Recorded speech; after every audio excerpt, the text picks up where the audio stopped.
Meu nome é Paulo Nakashima, eu sou Naka Floripa no PokerStars. Eu vou falar hoje aqui para vocês sobre a transição da carreira de... Carreira não, né? Quem é amador não tem carreira. Jogador amador de poker para profissional. Vou falar então um pouco da minha história, vou falar como é ser profissional de poker, quais as características que é preciso ter. Vou mostrar também para vocês um método que o Akari escreveu no blog dele para como avançar nos buy-ins, construir bankroll, etc. Então vamos começar a falar um pouco sobre mim. Eu sou formado em engenharia mecânica. Eu trabalhei por 5 anos na indústria de petróleo, trabalhava em plataforma. Era uma rotina bem desgastante, estressante. Aí, um belo dia, eu falei, eu vou ficar 1 ano sem fazer nada. Aí foi quando eu comecei a jogar poker. Aí pode passar aí, Vinícius. Eu comecei jogando em 2012, né, jogando, acho que como todo mundo começa, jogando em casa, com os amigos, tomando cerveja, tal, brincando. E pequenos torneios ao vivo em Florianópolis. Na época eu não sabia nada, tipo, tinha lido aqueles livros do Dan Harrington lá, são bem básicos. Mas já foi o suficiente para eu ganhar um torneio lá em Florianópolis. Um torneio de 90 pessoas, eu acabei cravando.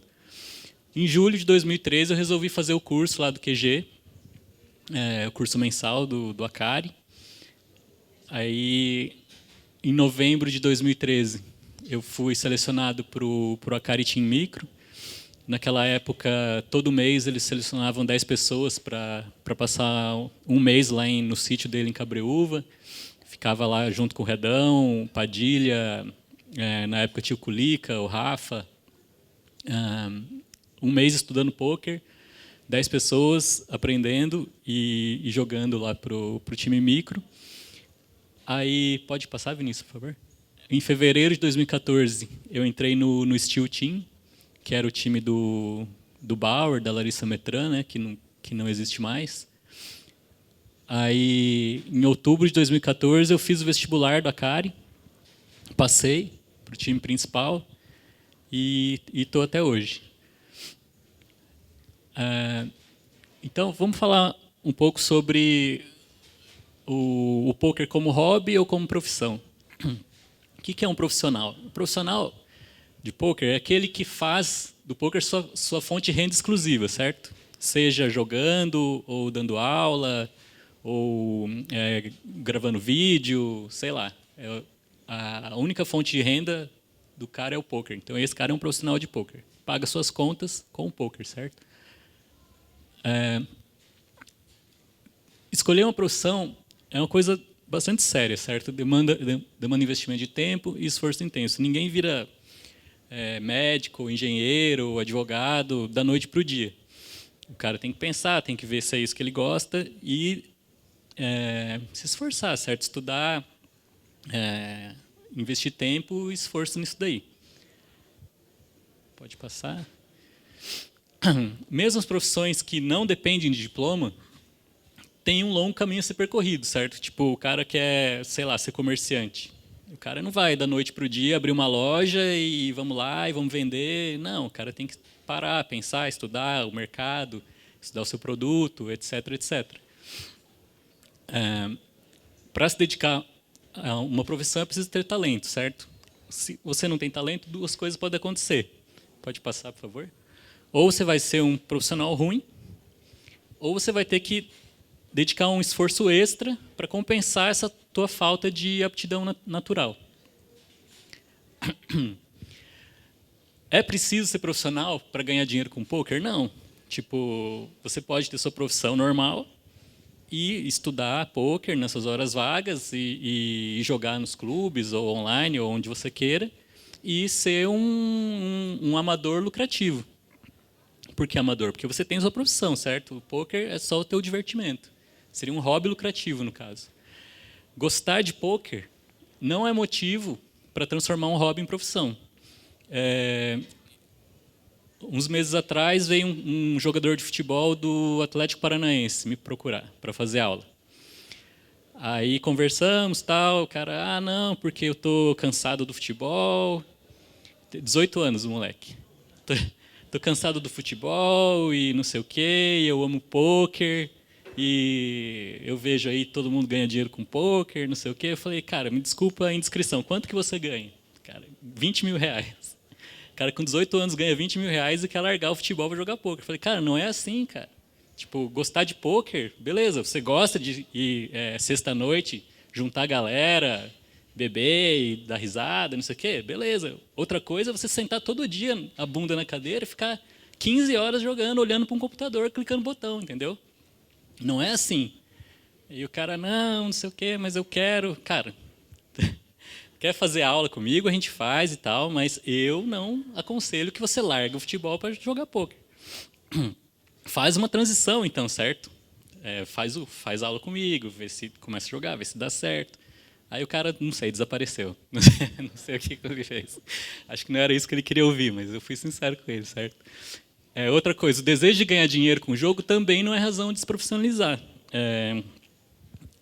A gente vê as notícias, né? O Padilha ganhou não sei quanto, o João Simão ganhou não sei quanto. Tipo, as notícias são muito bonitas, mas o feio eles não mostram, que é o ferro diário, certo? O cara tá lá se ferrando, perde para ganhar de vez em quando. Então, e não é tanto dinheiro assim também. Eu ganhava muito mais dinheiro como engenheiro.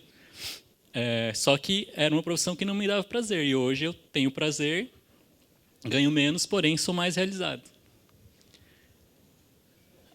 Então, quais são as características do profissional de pôquer que o cara tem que ter?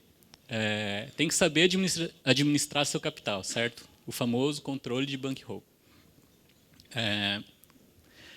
Qualquer negócio, se a gente não souber administrar nosso risco e o capital, a gente vai falir, certo? Acho que todo mundo aqui já teve que fazer mais de um depósito no PokerStars, se é que joga no PokerStars. O Akari disse que nunca depositou um centavo, eu duvido. Eu mesmo eu tive que depositar umas 3 ou 4 vezes até pensar, bom, se eu não controlar isso aqui, eu vou quebrar toda hora e não dá. Então, depositei a primeira vez $25. Aí jogava lá 25 centavos, pô, ficava de saco cheio, vou jogar, sei lá, $5. Pum, quebrava. Então, a gente tem que controlar o bankroll, é muito importante. O poker é uma das poucas profissões em que você pode terminar o dia com menos dinheiro do que você quando começou, certo? A maioria das profissões você vai trabalhar todo dia, normal, e no fim do mês pinga lá teu salário. O poker não. O poker a maioria dos dias, na verdade, você perde. A única diferença é que você perde pouco e ganha muito, né? Então, o número de vezes que você perde é grande, só que a quantidade de dinheiro que você perde é pouca comparado à quantidade de dinheiro que você ganha quando crava os torneios. Então, outra característica, conhecer a teoria. Pode passar?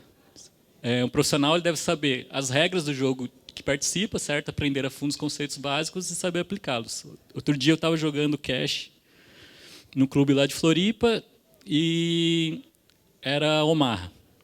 Aí bateu lá 4 cartas de copas na mesa, o cara tinha mais de copas, all-in lá, R$500. E para explicar para o cara que tem que usar 2 cartas da mão. O cara não sabia. E estava lá jogando e meteu 500 pila lá no meio e perdeu. E não aceitava. E não, cara, regra. O cara não sabia a regra e estava lá jogando. Então, a gente tem que saber a regra, certo? Apenas ouvir falar ou ler uma vez sobre um tópico não o torna conhecedor da teoria. Isso é uma coisa que eu falo para os meus alunos. Tipo, não adianta você ficar aqui, vir na aula, e me ouvir falar e achar que sabe. Eu uso sempre faço sempre a comparação com dirigir, certo? Você não vai ouvir um cara falar, olha, dirigir é assim, você senta lá no banco da esquerda, tem o pedal do acelerador, pedal da embreagem, pedal do freio e tal, a marcha. Você não vai aprender a dirigir assim, ouvindo a pessoa falar. Como que você vai aprender? Sentando lá e fazendo suas cagadas, certo? E um poker é a mesma coisa.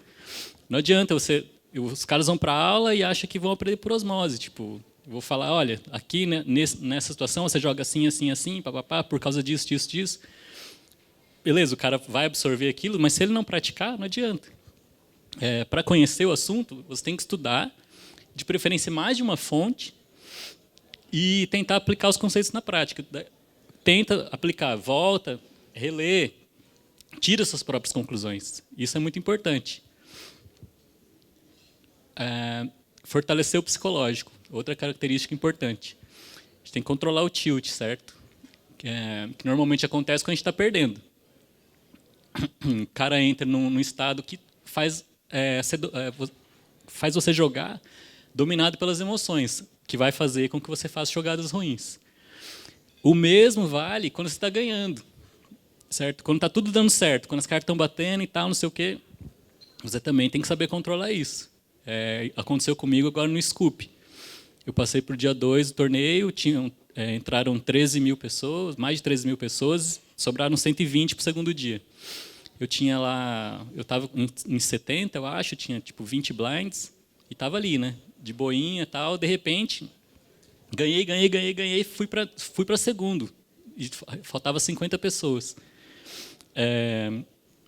E eu deixei isso subir na minha cabeça. Tipo, blefei uma mão, estava com 90 blinds, blefei uma mão lá que não precisava, caí para 40, e daí me envolvi com o mesmo cara ali de novo em outra mão e caí do torneio. Tipo, todo esforço jogado do dia inteiro anterior, joguei, sei lá, 14, 15 horas esse torneio.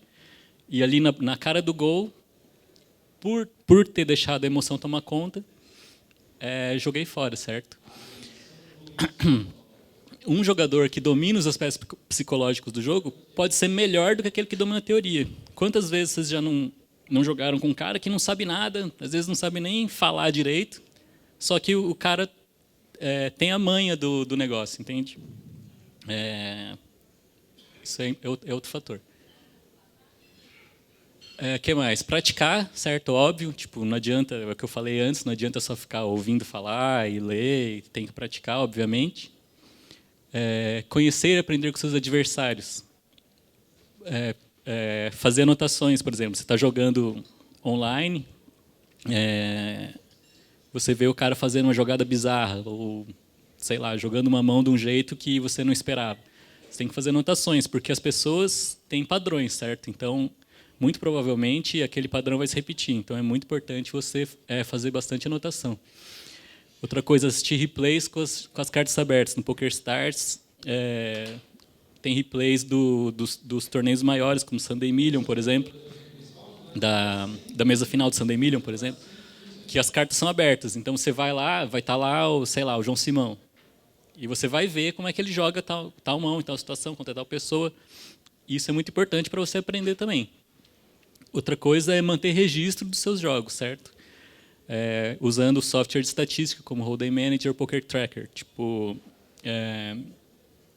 o software de estatística ele não serve só para você jogar ali na hora. Ele é muito mais do que isso, ele é uma ferramenta de estudo. Você vai lá olhar suas mãos e você vai filtrar, por exemplo, sei lá, como é que eu estou jogando Suited Connector de começo da mesa? Sei lá, 8, 9 naipadinho que você abre lá do começo da mesa. Está sendo lucrativo? Está sendo deficitário? Tudo isso você consegue tirar do software de estatística. Como é que eu estou jogando par de 9? Sei lá. Você vai ver, estou perdendo par de 9, por quê? Aí você vai lá olhar as mãos e vai ver e vai detectar suas falhas e melhorar seu jogo. Então, agora eu vou entrar no caminho do profissional,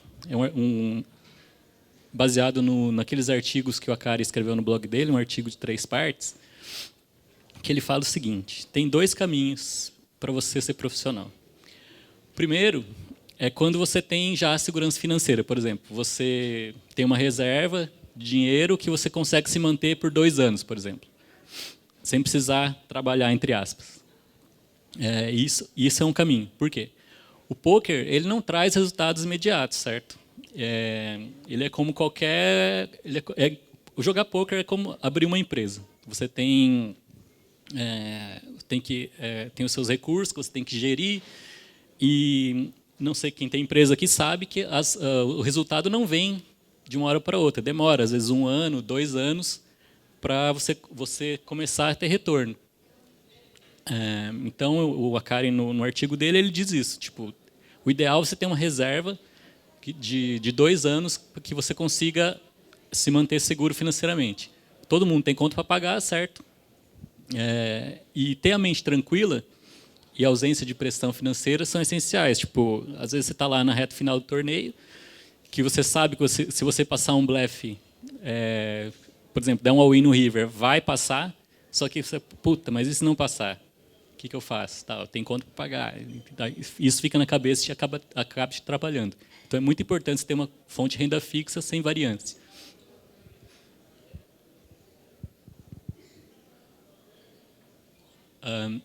Aí, a quantidade de estudo de jogo. Ele recomenda que a gente estude 2 a 3 horas por dia, certo? E jogar pelo menos 2 horas por dia.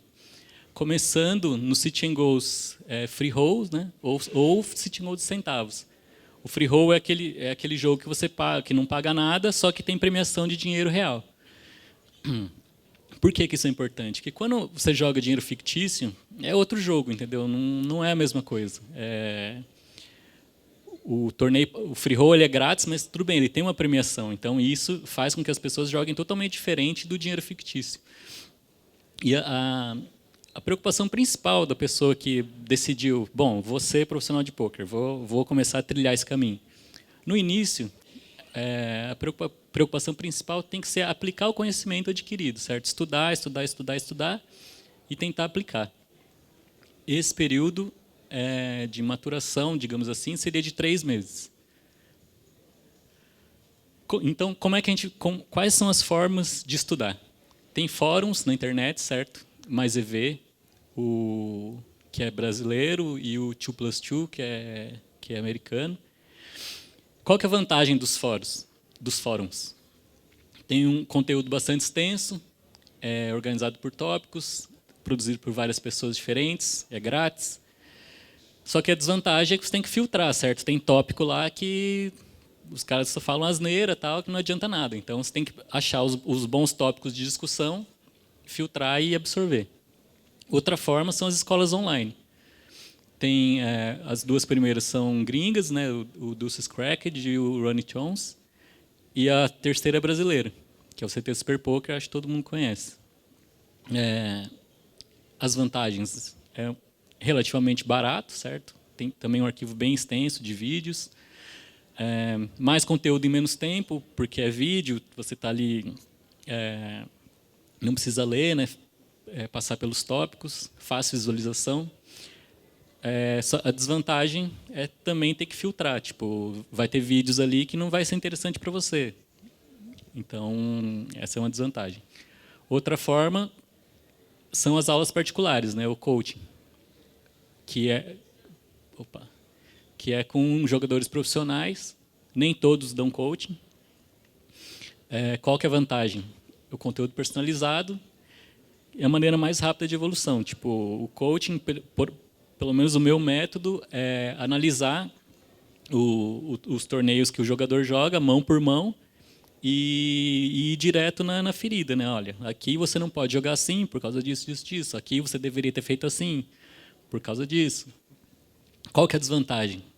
É o método mais caro, certo? Óbvio, tipo, não tem almoço grátis. O negócio é mais rápido. O jeito que você vai evoluir mais rápido tem que ter um preço, certo? Outra forma são os livros. A vantagem é que é barato, certo? Só que a desvantagem é que os livros desatualizam muito rápido, né? São muito básicos, ensinam a decorar. O poker, ele é um jogo de pessoas, certo? Não é um jogo de cartas. E as pessoas se adaptam.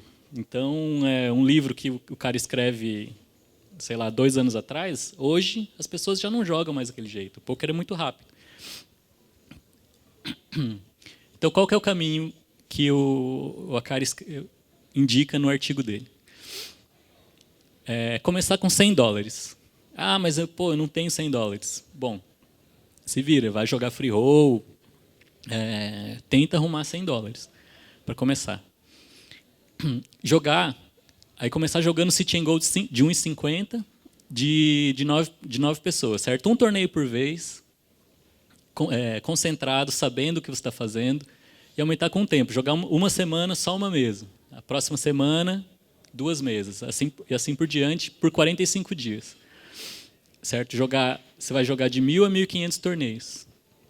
Qual que é o objetivo? Consolidar os conhecimentos básicos, né? Importância da posição, as fases do torneio. Pô, o começo do torneio tem que jogar assim, o meio tem que jogar assim, o final tem que jogar assim, tipos de jogadores. O objetivo é terminar esses 45 dias jogando 4 telas simultâneas, com consciência, jogando bem.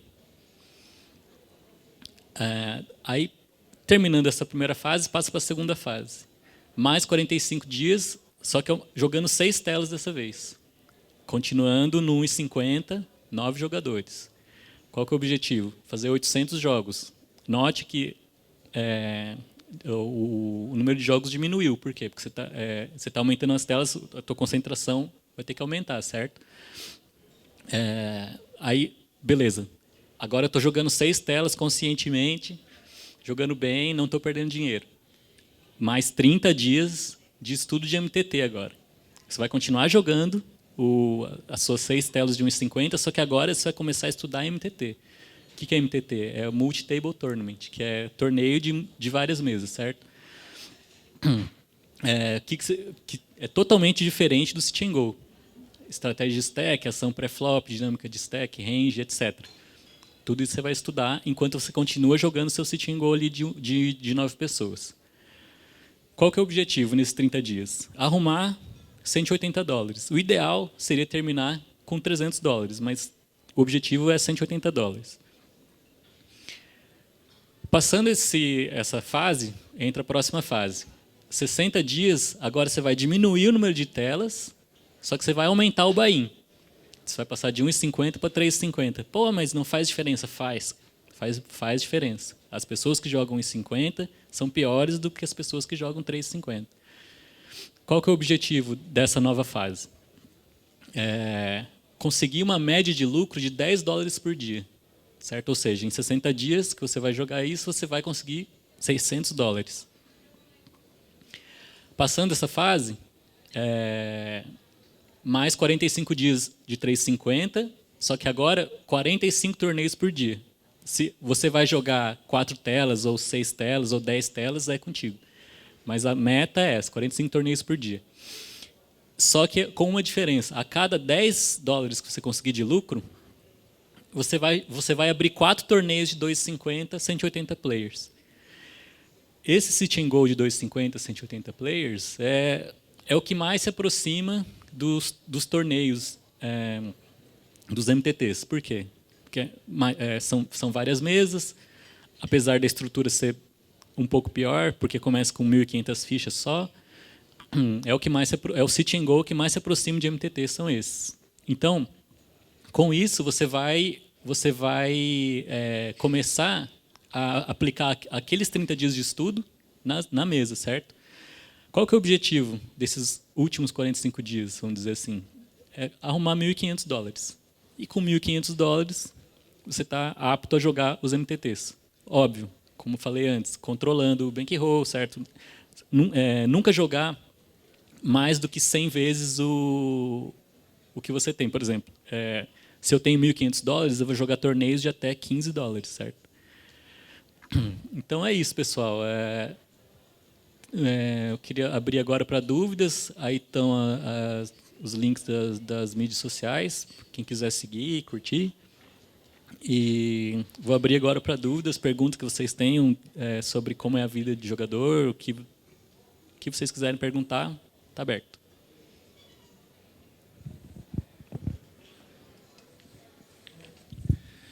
Naka, boa tarde. Meu nome é Marlon. Gostaria de parabenizá-lo pela palestra. Achei bem instrutiva. Eu lembro bastante desse artigo do Akari e, enfim, de lá para cá, enfim, tentei implementar, já, enfim, fui por outro caminho, mas comecei nesse 1,50 também. A minha dúvida é o seguinte: eu vejo muitos coaches e, enfim, pessoas que escrevem artigos e orientações para iniciantes, para começar você passando ali pelo 25 centavos, 45 players, regular, e depois você cair no $1, 180.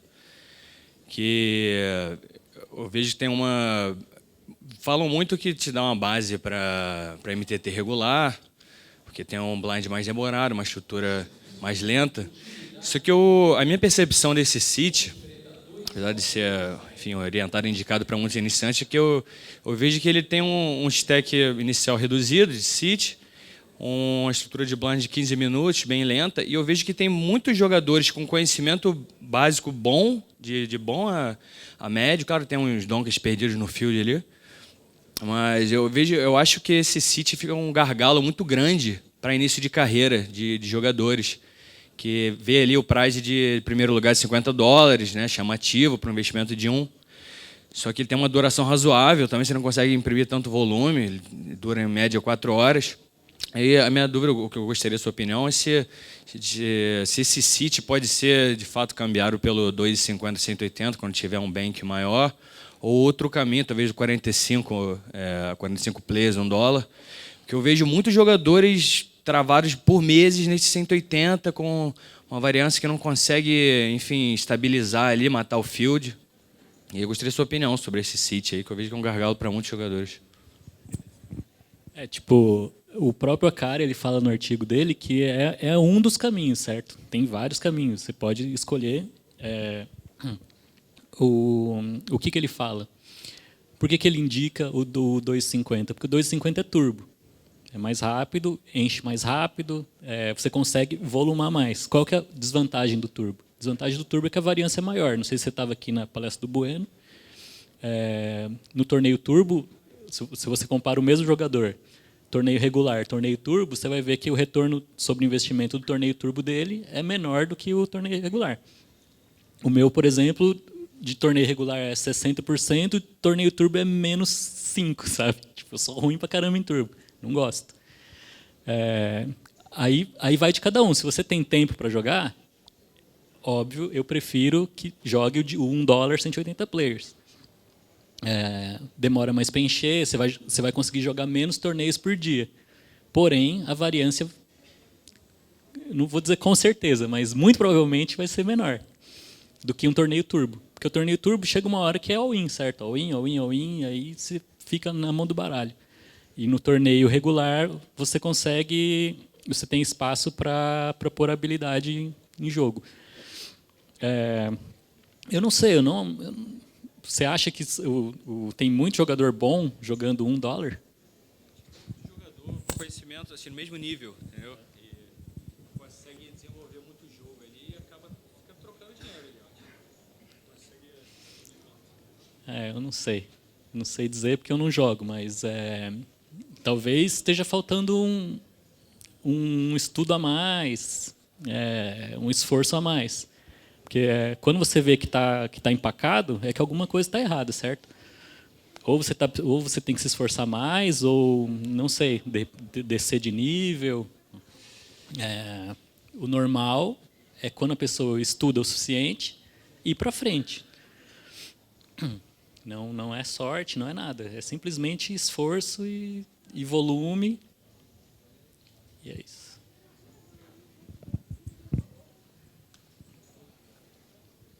Naka, um pouco nessa linha também, o que você acha do Big 1,10, que inclusive o QG Akari Team indicou para aqueles que ganharam os $10 e tal. O que você acha em termos de estrutura e tal, e quanto você acha que tem que ter de bankroll para entrar no... O PokerStars, ele passou recentemente por uma reformulação bem grande, assim. Qual que é a estratégia deles? A estratégia deles é atrair mais jogadores recreativos, certo? Porque profissional mesmo, a porcentagem de jogador profissional é pouco. E o que eles querem com esses knockout, power, não sei o quê, o Neymar, Ronaldo, é atrair o cara que não joga. Eles querem novas pessoas. E qual que é a principal reclamação do cara que não joga? Pô, o torneio demora muito, eu não vou ficar lá 10 horas jogando torneio. Então, o que eles fizeram? Eles mudaram todas as estruturas. Por exemplo, os bigs, que eram 10 minutos, passaram a ser de 8 minutos de blind. Começou assim, né? Agora, eu acho que teve bastante reclamação, parece que passaram para 10. E aumentaram o número de fichas iniciais e diminuíram a duração dos blinds. Qual que é o problema desses torneios grandes? É que é muita gente, entendeu? Tipo, eu não sei se alguém me segue aqui, eu estava jogando no Full Tilt agora. comecei a jogar faz tipo 3 meses, e infelizmente acabou. Qual que era a coisa boa do Full Tilt? É que eram poucas pessoas. Eu consegui entrar num torneio, sei lá, de $10 e tinha 150 pessoas. Então era mesa final todo dia, entendeu? É muito tranquilo você bater 150 pessoas. Agora você vai entrar num Big 1 e 10, por exemplo, tem lá, sei lá, 7.000 pessoas. É difícil, entende? E você não consegue, não tem tantos torneios de 1 e 10 assim para você fazer um volume suficiente. Então, como é que eu vou dizer? É bem difícil. Esses torneios vermelhinhos são complicados. É óbvio, conforme vai aumentando o buy-in, vai diminuindo o número de pessoas, né? O 44 que eu cravei ontem, acho que tinha 2.000 pessoas. Bem mais tranquilo do que você ganhar de 7.000 pessoas, né? Quem mais tem pergunta?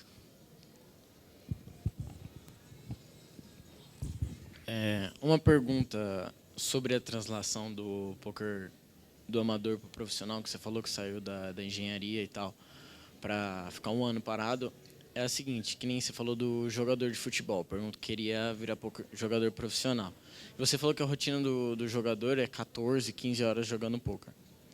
Muitas pessoas que querem tornar profissional não têm todo esse tempo, têm um pouco tempo, e mesmo quando tem, por exemplo, durante a semana, pega férias no serviço, etc. e tal, é difícil você ter a disciplina de jogar 6, 7 horas seguidas.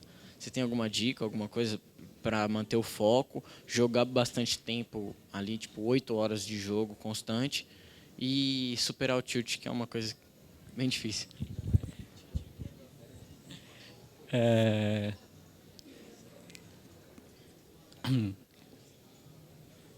Assim, o Akari fala disso no artigo também. Pô, mas que ele recebeu muitos comentários, né? Pô, Akari, mas eu trabalho, tal, é difícil, não sei o quê. Cara, se você quer, você dá um jeito, tá ligado? Se você quer mesmo, você dá um jeito. Tipo, o Akari fala do exemplo dele. Ele tava fudido, tipo, nome no Serasa, vendendo, ele fala, vendendo almoço para comprar janta. E foi lá e ralou e conseguiu, entendeu? Se você quer mesmo, você consegue. Agora, você não pode se enganar, você tem que ver. Você quer mesmo ou não quer? Tipo, não é um mar de rosas o poker, sabe? É difícil. Mas se você quer, você consegue. Dá um jeito. Joga de sábado. Não sei. Não tem como te dizer isso. O cara chega cansado e vai jogar. É complicado. Realmente é complicado. Mas não tem almoço grátis, né? Sobre controlar o tilt, cara, assim, ó, quando você está jogando, por exemplo, eu jogo 12 telas ao mesmo tempo. Eu nem vejo, tá ligado? As bets. Tipo, por exemplo, eu dou um all-in lá. Eu não fico olhando para ver o que vai bater. Eu já estou olhando outra coisa, entendeu? Outra mão. O all-in está lá, não depende mais de mim. Eu acho que é isso. Você acaba se acostumando. Você leva tanta porrada que, tipo, engrossa o couro e você você não sente mais, entendeu? Tipo, beleza, perdi as AIS para 2-2, foda-se. Tipo, na outra ali você está ganhando 2-2 e 2 AIS, entende? Tipo, no fim das contas, a matemática vai bater, entendeu? Tipo, você vai ganhar 80%, que é o que tem que ganhar mesmo. O AIS vai ganhar 80% das vezes. Às vezes, você toma uma porrada na hora errada, né? Tipo, às vezes, a bolha da FT lá, esse dói realmente. Mas o que eu faço? Às vezes, quando eu estou nessa situação, eu dou all-in lá, bolha da FT. Dei all-in, eu minimizo. Minimizo, deixa eu rolar lá. Se não voltar a telinha, eu já sei que ferrou e vai para frente, entendeu? Porque, tipo... O que é? Nessa hora que você quebra o computador? Não, tem horas que dá raiva mesmo. Tipo, você toma 1, 2, 3 seguidas, dá um pouco de raiva, mas fazer o quê? Não pode, entendeu? Igual eu falei, o scoop lá, eu caguei por deixar a emoção tomar conta, e não pode, cara. Você tem que ser super zen e aceitar. Quem mais? Alguma pergunta? É isso? Então valeu, galera. Obrigado a todos. Opa, tem uma pergunta? Você falou que você era engenheiro, trabalhava nas plataformas e tal, que você tirou 2 anos com seu sabático.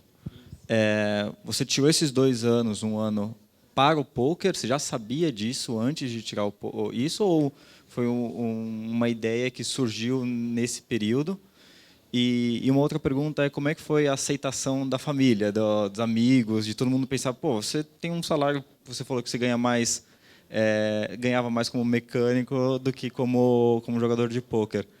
Como é que foi as pessoas pensando, poxa, você ganhava bem pra caramba, você tinha uma profissão e tal, como é que é essa aceitabilidade, como é que você lida com isso? Então, a primeira pergunta, eu não planejava ser jogador de pôquer. Aconteceu, tipo, como falei, né? Comecei jogando em casa com os amigos, tal, e falei, pô, esse jogo é legal, né? Tipo, é um jogo que tem lógica, tem matemática, tem psicologia, tem administração de recursos ali. E comecei a estudar, comecei a ler livro, tal. Fiz o curso e foi indo, entendeu? Tipo, 3 meses depois do curso, cravei o Big 2,20 lá. Pá, aquela coisa, né? Legal. E foi acontecendo, entendeu? Daí depois, em novembro, fui pro time micro. Depois pro Steel Team. E assim foi. A aceitação da família não é boa. Tipo, infelizmente, o poker ainda tem muito preconceito. A galera acha que o povo perde fazenda, essas coisas. Tipo, ninguém conhece quem ganhou a fazenda. Mas que perdeu tem um monte, né?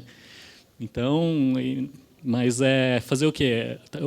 O Brasil está engatinhando ainda, né? Está começando. Estão agora estudando a regulamentação. Ele é legalizado, mas não é regulamentado. Isso acaba afugentando as empresas, né? O PokerStars não pode fazer anúncio do PokerStars.com, por exemplo, que é o com dinheiro real. Ele só anuncia o PokerStars.net, que é dinheiro fictício, e mesmo assim só na TV paga. Imagina depois sair a regulamentação que vai ter na novela lá, o cara jogando poker, tá ligado? Que é óbvio que eles vão fazer isso. Então, é uma coisa que está muito... O Brasil está começando nisso ainda, né? Enquanto nos Estados Unidos, na Europa, o cara que é jogador de pôquer é uma profissão como outro qualquer, aqui ainda é muito mal visto, digamos assim.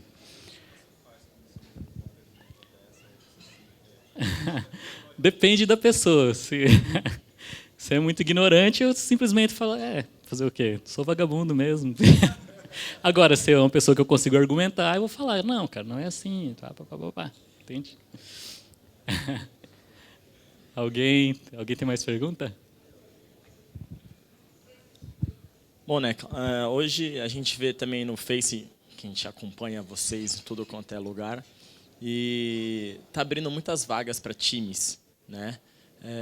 Qual é a vantagem de entrar num time, se vale a pena, por quanto tempo, e o que o jogador precisa ter para poder ser aceito nesses times, né? Ou melhor, o que os times esperam desses possíveis jogadores que estão se registrando, matriculando, curso tentando, vestibular e assim por diante, né? Eu quero saber a visão de vocês para nos aceitarem, né? Tipo isso.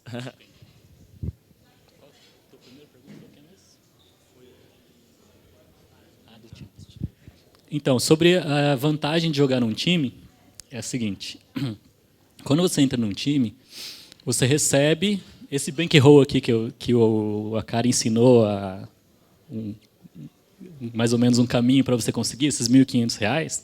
Quando você entra num time, os caras te dão, pô, tá aqui, R$1.500. Porém, em troca, o que você tem que dar? Normalmente, você começa num time e você joga por 30%. Então, por exemplo, se você vai lá, cravou um torneio e ganhou R$1.000, $1.000, você fica com 300 só. E isso, se lá no final normalmente é um contrato de 1 ano, certo? Se lá no final do ano você tá 1.000 para frente, você fica com 300. Porém, se você está 2.000 para trás, o time assume esse ferro. Então, qual que é a vantagem? Você joga sem pressão, entre aspas, financeira, porque o dinheiro não é teu, mas óbvio que você quer sempre ganhar porque você tem a porcentagem do lucro. Outra vantagem é que você tem coachings, né? Tanto no Steel quanto no Akari. Toda semana tem estudo. A gente se reúne, A gente tem aula com o Hugo, tem aula com o Bueno, às vezes tem aula com a Kari, para estudar. Você não pode, igual eu falei, né? O poker é um jogo de pessoas. Ele está mudando sempre. Todo dia alguém está pensando alguma coisa diferente. E você não pode ficar parado. Se ficar parado, você não vai para frente. E então são essas duas vantagens: jogar sem pressão financeira e receber treinamento. Em troca, você dá 70% dos seus ganhos. Sobre as características necessárias, depende do time, cara. Por exemplo, o vestibular da Kari, eles não se preocupavam muito com gráfico. Entraram pessoas que eram super negativas, porém demonstraram que tinham vontade, que eram pessoas legais e tal, fáceis de conviver, porque o plano era ficar um ano lá morando lá no QG, né? Então eles procuraram pessoas que tinham muita vontade e que tinham uma personalidade, assim, digamos, que combinava com tipo, dividir quarto com alguém, tipo, conseguiam conviver em comunidade, digamos assim. O cara não era estrela, tal, não sei o quê. Outros times já olham só para o gráfico, entendeu? Porque o objetivo é diferente. Cada um joga na tua casa, ninguém vai morar com ninguém. Então, foda-se, você é um escroto. Você está na tua casa, você faz o que quiser. Então, o cara olha para o gráfico. Pô, esse cara é bom, então vai. Esse cara é ruim, não vai. Então, depende do time, entendeu?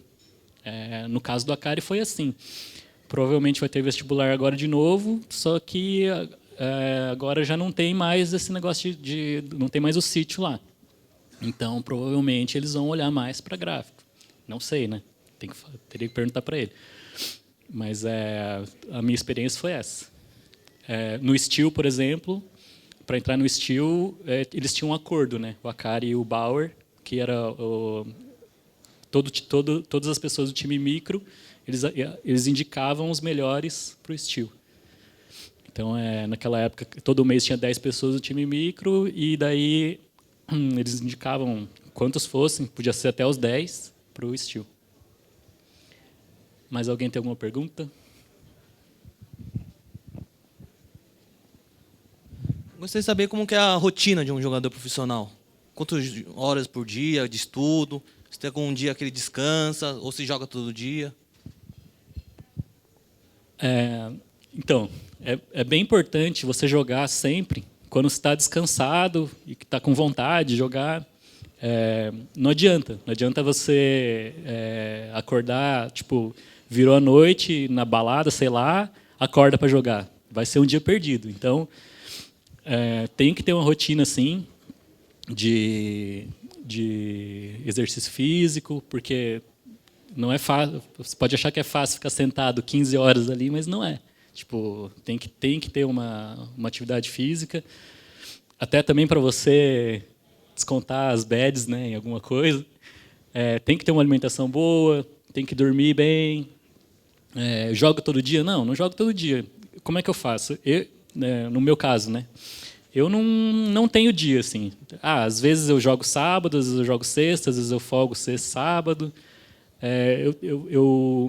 Eu foco mais em mim, assim. Como é que eu tô hoje? Pô, tô com vontade? Tô bem, dormi bem, comi bem, então vou jogar. Não, hoje eu tô puto por causa de ontem, a sessão de ontem foi horrível.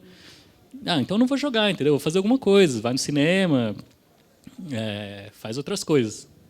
Então, cada um tem a sua rotina, né? A minha é assim, tipo, não tem nada definido, assim. Sobre horas, também não tem, porque às vezes o último torneio que você registra às 6 da tarde é o torneio que você vai bem, entendeu? Então, às vezes eu jogo, sei lá, 8 horas, às vezes eu fico puto nas primeiras 4 horas e não jogo mais, e às vezes joga 15, 16 horas. Então, depende do dia. Alguém mais tem alguma pergunta?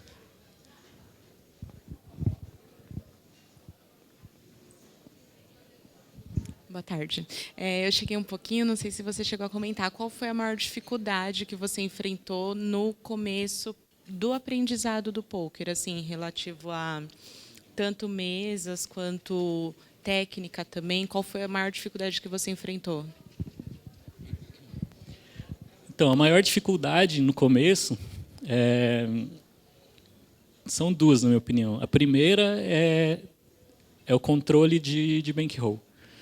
Porque é chato ficar jogando centavos ali, sabe? Tipo, eu vou jogar para ganhar $10. Mas, infelizmente, tem que ser feito. Então, isso é bem importante e é bem difícil. Porque o cara tem que ter uma disciplina muito grande para não dar o tirinho dele ali de não, pô, tô indo bem, vou jogar agora $5. Estou jogando lá 25 centavos, ganhou 2 seguidos, agora vou jogar 5. Entendeu? Tem que ter disciplina. E a outra é a questão psicológica mesmo. Você saber se controlar, entender que às vezes, por exemplo, dei o exemplo do par de ais. Você vai ganhar 80% das vezes, 20% você vai perder, não tem jeito. Não é invencível. Então você tem que controlar teu psicológico. Essa é uma das grandes dificuldades. A outra é controlar o bankroll, que também está ligado ao psicológico, né? Então acaba que ter uma mente tranquila, acho que é o mais difícil, que dificilmente alguém tem. Mais alguma pergunta? Não? Então tá bom, gente. Obrigado pela atenção de vocês. Uma boa noite e até a próxima.